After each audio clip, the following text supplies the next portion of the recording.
அஜித் அவர்கள் வந்துட்டு வருவாருன்னு சொல்லியிருந்தாங்க, சிம்பு அவர்கள் வந்துட்டு வருவார், தனுஷ் அவர்கள் வந்துட்டு வருவாங்க, இப்படிலாம் நிறைய டாக் போச்சு.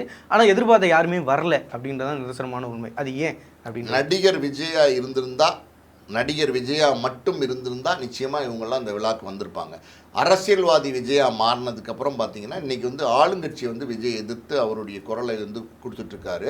அப்படி இருக்கும்போது இந்த சினிமா நடிகர்கள் அப்படின்னு எடுத்துக்கிட்டிங்கன்னா எந்த காலத்துலேயுமே வந்து தங்களுக்கு பாதகம் வர மாதிரியான விஷயங்களை செஞ்சுக்க மாட்டாங்க. இப்போ நீங்கள் சொல்கிறீங்க தனுஷ் வருவார், சிம்பு வருவார், அப்புறம் சூர்யா வருவார், இன்னும் விஜய் சேதுபதி வருவார், இன்னும் யார் யார் இருக்காங்களோ எத்தனை பேர் வருவாருன்னு நம்ம பேசிக்கலாம். ஆனால் பார்த்திங்கன்னா இவங்கெல்லாம் வந்து எப்படின்னா ஏதாவது பிரச்சனை வந்துருமோ நமக்கு அப்படின்னு எப்போவுமே ஒதுங்கி நிற்கிறவங்க தான் இவங்கெல்லாம். யாருமே வந்து தைரியமாக முன்னுக்கு வந்து நிற்கிறவங்க கிடையாது, தைரியமாக வந்து குரல் எதிர்த்து கொடுக்குறவங்க கிடையாது. என்றைக்குமே வந்து சினிமா நடிகர்கள், சினிமா பிரபலங்கள் கோழைகளாக தான் இருந்திருக்கிறாங்க. எந்த காலத்துலேயும் ஒரு ஒரு இப்படி வீர மகனாக இருந்து வந்து குரல் கொடுத்ததே கிடையாது. நீங்கள் ஒன்றுமே இல்லை, இதுக்கு ஒரு உதாரணம் சொல்கிறேன். தக்லை பிரச்சனை இருக்குது பார்த்தீங்களா, அந்த ஆடியோ வெளியீட்டில் கமல் சொன்னார். என்ன சொன்னார்? தமிழ்லேருந்து வந்தது கன்னட மொழின்னாரு. அந்த நேரத்தில் கமலுக்கு யாராவது சினிமா பிரபலங்கள் நின்னாங்களா?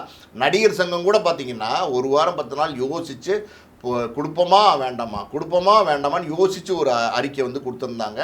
மற்றபடி பார்த்திங்கன்னா எந்த சினிமா பிரபலமாவது கமலுக்கு குரல் கொடுத்துருந்தாங்களா? சில அரசியல் தலைவர்கள் கொடுத்துருந்தாங்க. ஆனால் சினிமா பிரபலங்கள் யாராவது கொடுத்துருந்தாங்களா? யாருமே கொடுக்கல. அது காரணம் என்னென்னா கமல் மாதிரி மூத்த நடிகர்களுக்கே ஒரு பிரச்சனைன்னா யாரும் குரல் கொடுக்க தயங்குவாங்க நம்ம சினிமா துறையை பொறுத்த வரைக்கும். அதுவும் தமிழ் சினிமாவில் ரொம்ப ரொம்ப மோசம்.